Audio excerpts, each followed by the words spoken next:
Müğənni Yeganə Mürsəlovanın səhhətində problem yaranıb. Sənətçi bu haqda Günə Uğurla verilişində danışıb. O bildirib ki, bir neçə gün əvvəl toyda halı pisləşib və yıxılıb. Acımız bizə məxsusdur. Bunu qəlbimizdə gizlədirik. İstəməmişəm ki, insanlara acımı hiss etdirim. Atamın 7 mərasimindən 2 gün sonra toy oxuyan adam olmuşam. Beh verib toya dəvət edəni necə qıra bilərəm?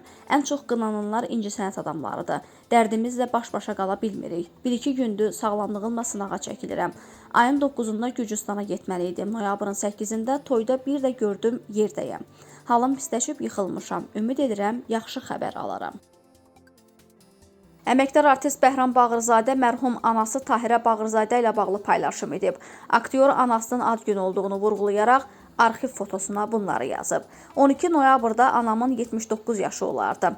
Artıq 5 ildir ki, o bizimlə deyil. Amma mən hər gün onunla danışıram. Ürəyimdə, fikrimdə, sükutun içində.